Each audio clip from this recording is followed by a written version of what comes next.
El Servicio Nacional de la Discapacidad y la Organización Internacional del Trabajo presentan el ciclo de conversaciones Aprendiendo a Incluir. Accesibilidad igual inclusión.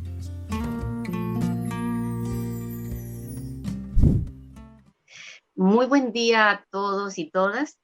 Sean muy bienvenidos al ciclo de conversaciones que sostenemos con mujeres y hombres líderes inspiradores que trabajan a favor de la inclusión de las personas con discapacidad en Chile, América Latina y el mundo.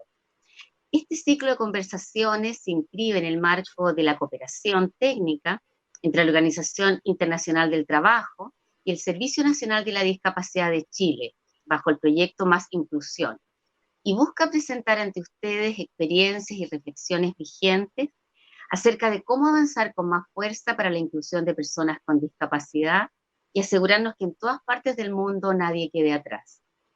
Hoy tenemos la oportunidad de contar con una mujer líder global que tiene una valiosa trayectoria en procesos de inclusión que ha permitido generar cambios significativos en las condiciones de bienestar de las personas con discapacidad.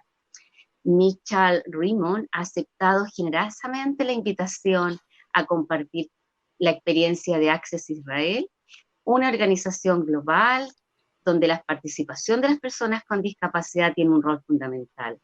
Bienvenida, Michal. Muchas gracias por aceptar esta invitación. First of all, I'm very honored and happy to be with you. Muchas gracias from my end.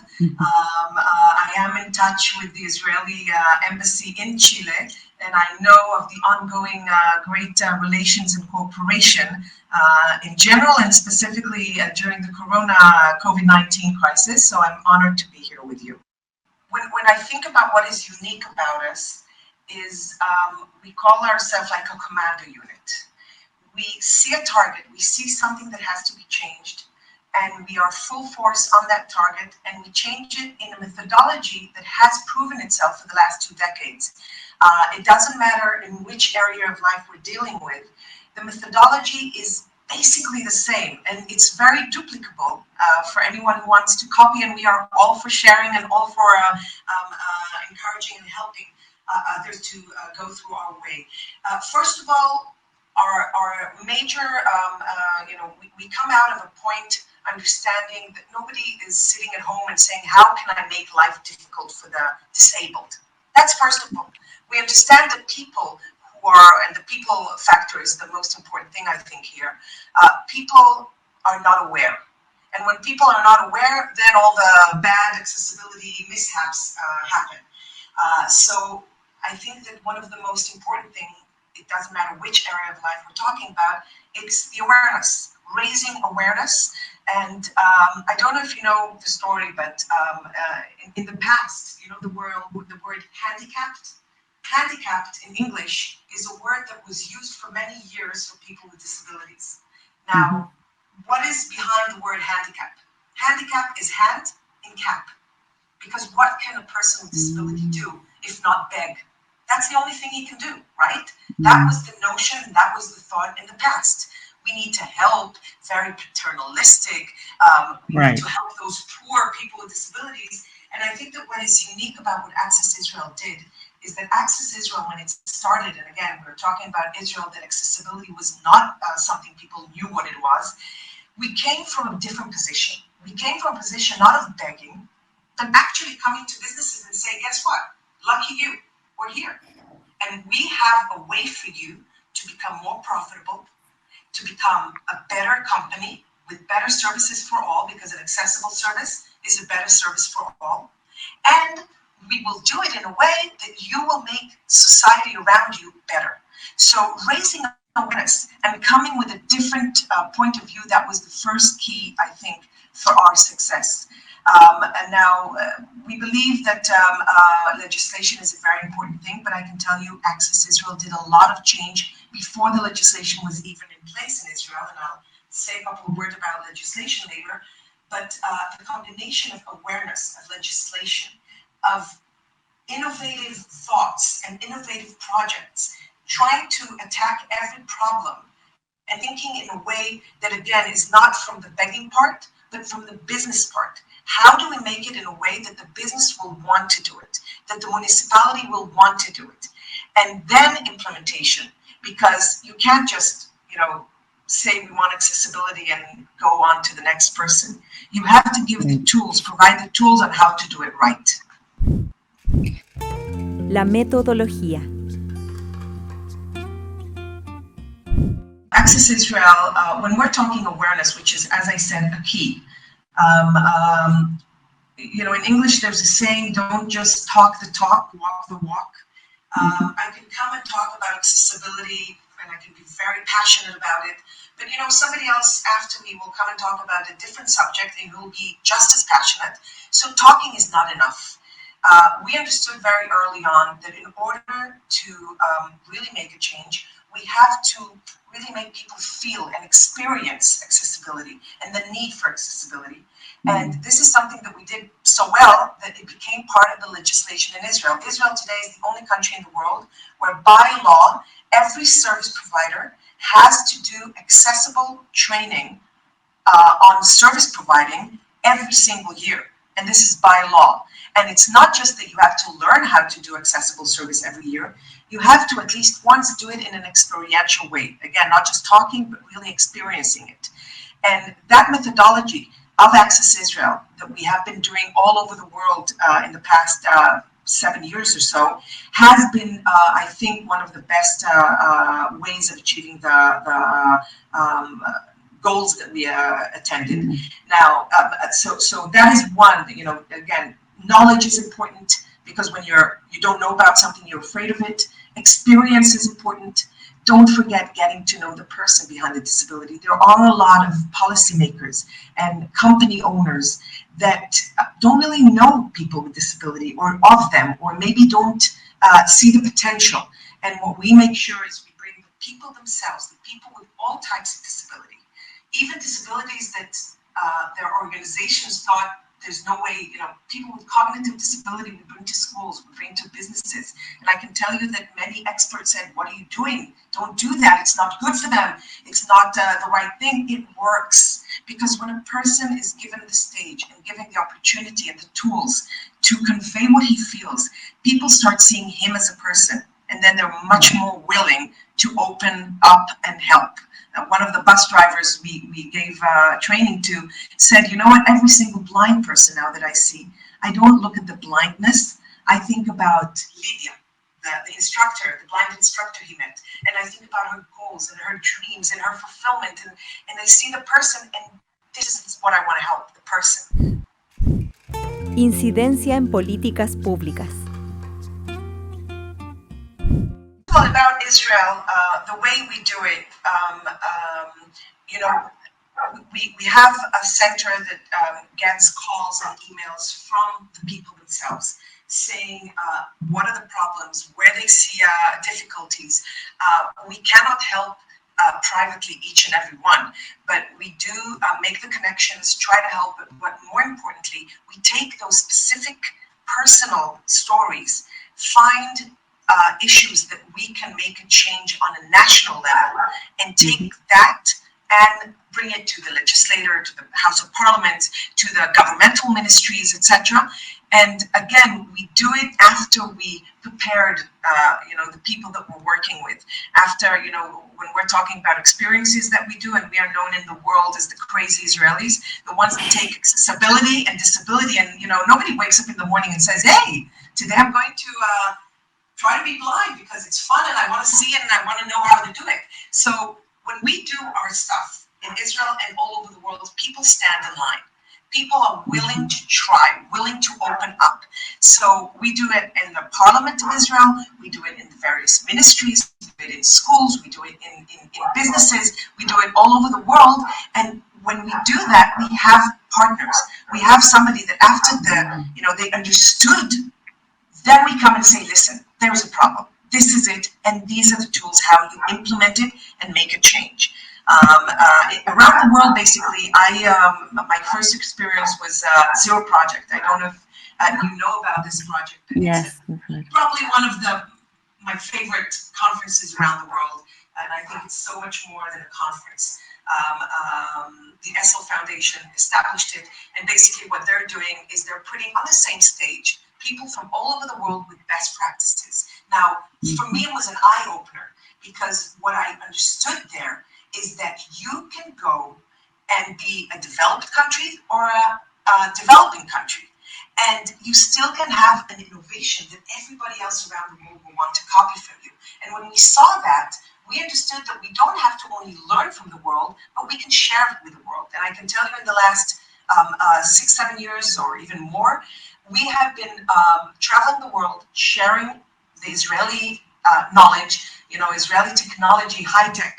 Israel is considered one of the high-tech countries in the world, and we have been able to bring about Israeli high-tech to develop things that are good for disabilities and accessibilities.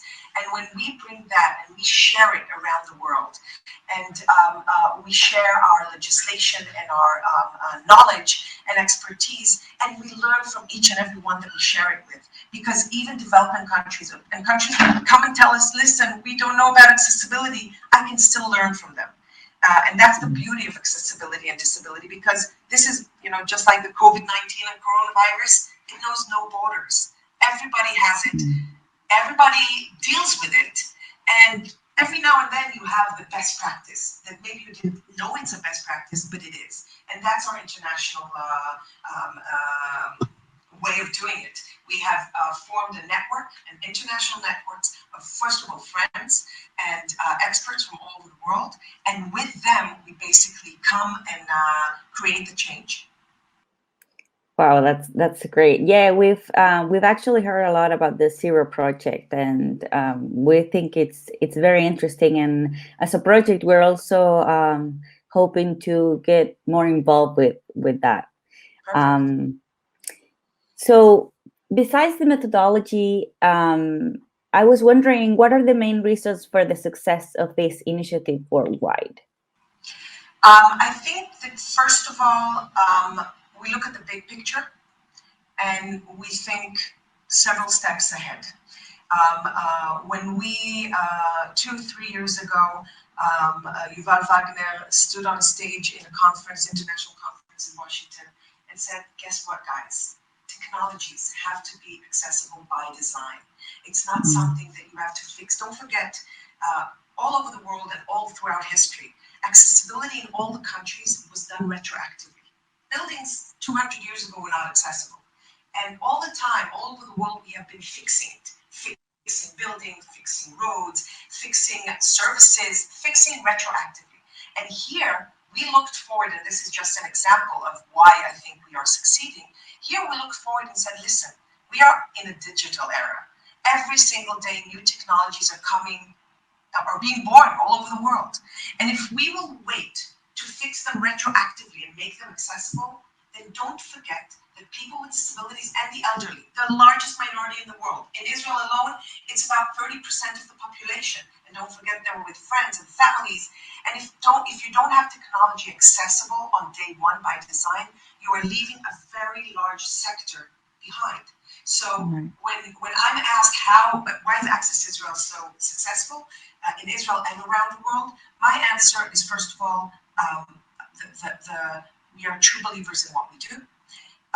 We think of innovators, out-of-the-box ways of doing it. We are partners. We all the time look who we can partner with and who we can, get together and make 1 + 1 = 10. And we think ahead. We try to see the future of accessibility and try to get to there before the regular course of business will bring us there. And technology, I think, is a great example of that. And I, again, can tell you that our experiential activities, the training that we have been sharing around the world, I think that is a great success that we have made interesting around the world. Abriendo iniciativas público-privadas por la inclusión. I'll give you a couple of points. One, don't come from a begging point of view. In Israel, there's a slogan, Access Israel established a slogan that an accessible business is a more profitable one. And that is something that we have to understand. Businesses, municipalities, government, everybody wants to, puts a lot of effort and tries to get to 100% of the potential customers and potential residents, etc. People with disabilities are the largest minority. And I know that I don't like to say that because I think that even the word minority makes it bad. We are people. People with disabilities are people that we have to consider. And if you want to maximize your profit, maximize your popularity, maximize your work as a governmental agent, then you have to make sure that you are accessible for all, not as doing them a favor, but coming from a right that they have and you have to fulfill. That's one. The second thing is I really believe that talking is not enough, and that you have to come with initiatives that are experiential, that talk to the hearts of the people, that get people connected. Statistically, doesn't matter where you go, statistically the people in front of you know people that need accessibility. Even if they don't know anybody with a disability, you know, all of us at the age of 99 will prefer an accessible elevator, and accessible large fonts, and maybe hearing aids. So everybody, it's relevant for everybody, and that's something that people need to understand. And to do it in a way that it is implemented in a professional way, not doing last minute, not trying to make corners round, but really coming with a methodology. We always say that you have to go to an expert because in the long run, it will be cost effective. And I think that, again, the notion of technology, to understand the strength of technology, the importance of technology, being accessible. And I think that the COVID-19 crisis has proven, because many of the things that we have been asking companies and asking governments to do, and for many years and many months, we have been receiving the answer that it's not possible. All of a sudden, during the COVID-19 crisis, things are possible if you just put your mind to it and do it. So accessible technology, human factor, experience, not begging, and understanding that it's better for us all. I think those are the ways, and we, Access Israel, are here to help anyone. And again, I know that the Israeli ambassador and embassy in Chile is doing a great job in connecting. I heard about a great webinar you guys had about masks, see-through masks, and technologies, Israeli technologies that are connected. So we are also willing, able, and really would like to see more and more cooperations between our country. I have no doubt we have a lot to learn from each other. And we're here for you, and you are here for us. So together we can do it. Thank you so much. It's something that has to start at a very early age. I think that, Whitney Houston sang, I believe the children are our future. I think that when we start young, we will make it work. We will really make the inclusion work, because it will be part of the DNA. We are talking about changing the DNA of society. And I think that when we're talking about inclusion, we have to remember that accessibility is the balance of the needs of various disabilities. So if we know a blind person, if we know a deaf person, if we know a person in a wheelchair, we are very keen to help him. Accessibility and true inclusion is not just checking the box, and is not just taking care of the person that we know. Accessibility and true inclusion is finding the way to make everybody be part, not as a begging, but as a given. Muchas gracias, Michal, por tu tiempo, y te enviamos un gran abrazo y muchas por tu cooperación. Estaremos en contacto de ahora en adelante para compartir con todos nuestros socios y colegas y amigos y amigas de Chile la experiencia de Accessible. Muchas gracias. Thank you. Bye. Bye. Thank you. Bye. Bye-bye. Bye. Bye. Bye. Aprendiendo a incluir. La Organización Internacional del Trabajo, Servicio Nacional de la Discapacidad, Ministerio de Desarrollo Social y Familia, Gobierno de Chile.